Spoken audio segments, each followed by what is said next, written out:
Welcome to global channel Jayanti Amirisetti tip and cooking ఛానల్కి స్వాగతం. ఈ టిప్ నచ్చితే లైక్ చేయండి, షేర్ చేయండి, సబ్స్క్రైబర్ చేయండి. మొదటి ఈ ఛానల్ చూసేవాళ్ళు సబ్స్క్రైబర్ చేసుకోండి, బెల్ ఐకాన్ నొక్కండి. నేను పెట్టే మొదటి నోటిఫికేషన్ మీకే వస్తుంది.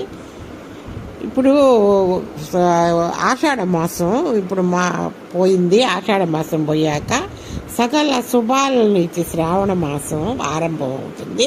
శ్రావణ మాసంలో సామాహిక వరలక్ష్మి వ్రతాలు, పవిత్రోత్సవాలు, కృష్ణాష్టమి వేడుకలు, నైపథ్యంలో ఆలయాలలో భక్తుల సౌలభ్యం కోసం ఆలయ నిర్వహణ కమిటీలు మమ్మురు ఏర్పాటు చేస్తున్నాయి. ఈ మాసంలో ఇంటింట శ్రావణ శోభ కనిపిస్తుంది. అయితే ఈ మాసంలో ప్రతి శుక్రవారానికి ఓ విశిష్టత ఉంది. అందుచేత మహిళలు ఈ రోజును ఎంతో పవిత్రమైన దినముగా భావిస్తారు. శ్రావణ మాసంలో శుక్రవారం వచ్చిందంటే మహిళలు ఎంతో పవిత్ర దినముగా భావిస్తారు. నెల రోజులుగా ఆషాఢ కావడంతో ముహూర్తాలు ఉండవు. శ్రావణ మాసం ప్రారంభం కావడంతో మహిళలు శ్రావణ లక్ష్మి వ్రతాలు ఆలయాలలో భక్తి శ్రద్ధలతో చేసేందుకు సిద్ధమవుతుంటారు. మొదటి శుక్రవారం ఇప్పుడు శ్రావణ మాసంలో వస్తే మొదటి శుక్రవారం ఇళ్లల్లో ఆలయాలలో శ్రావణ లక్ష్మికి పూజలు చేసేందుకు సర్వసిద్ధం అవుతారు. శ్రావణ మాసంలో శుక్రవారం వస్తే మహిళలు దేవాలయాలలో పూజలు చేయటానికి సిద్ధమవుతారు. పురోహితులు శ్రావణ మాసాన్ని నోముల మాసముగా అభివర్ణిస్తారు. శ్రావణములో మంగళగౌరి వ్రతము, వరలక్ష్మి వ్రతాలను ఆచరిస్తుంటారు. మంగళగౌరి వ్రతాన్ని శ్రావణంలో వచ్చే ఏ మంగళవారం అయినా చేయొచ్చు. ఈ వ్రతాన్ని యువతలు పెళ్ళైన ఏడాది తర్వాత ఆచరిస్తారు. వరలక్ష్మి వ్రతాన్ని పౌర్ణానికి ముందు వచ్చే శుక్రవారం రోజు జరుపుకుంటారు. ఈ వ్రతాన్ని జీవితాంతం చేసుకోవచ్చు. ఇంకా మంగళగౌరి వ్రతం అయితే పెళ్ళైన తర్వాత నోసుకుంటారు. ఏ మంగళవారం అయినా కూడా శ్రావణ మాసంలో ఏడాది దాకా ఆచరిస్తారు. తర్వాత చేసుకుంటారు, చాలామంది చేసుకోరు. ఈ పౌర్ణమి వరలక్ష్మి వ్రతాన్ని మటుకు ఎప్పుడైనా జీవితాంతం చేసుకోవచ్చు. శ్రావణ మాసం అంతా పండగల సందడి ఉంటుంది. పండగ సందడిగా ఉంటుంది. తొలి శుక్రవారం 4 శుక్రవారాలు, ఒక్కోసారి 4 మంగళవారాలు వస్తాయి.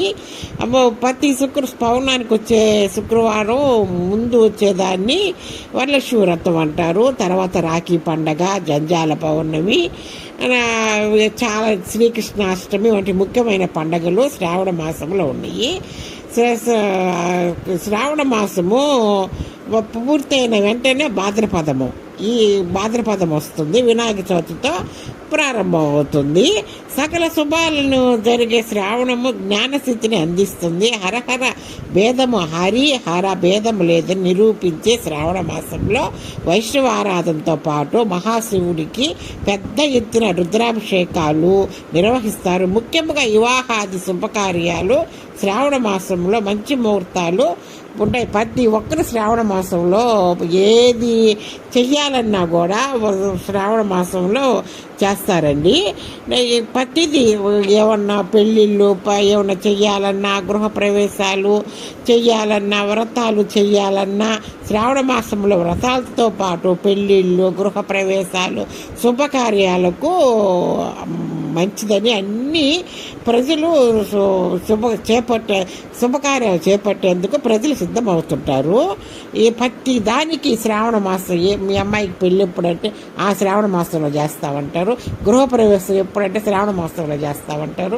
శంకుస్థాపన ఎప్పుడంటే మేము రేపు శ్రావణ మాసంలో చేస్తామంటారు. ప్రతిదీ ఊతపదం అయిపోద్దండి శ్రావణ మాసం. ప్రతిదిగా దేనికైనా శ్రావణ మాసం రావాలా, చెయ్యాలా అంటుంటారు. మంచిదని శ్రావణ మాసం, ప్రతిదీ శ్రావణ మాసంలోనే చేస్తారు.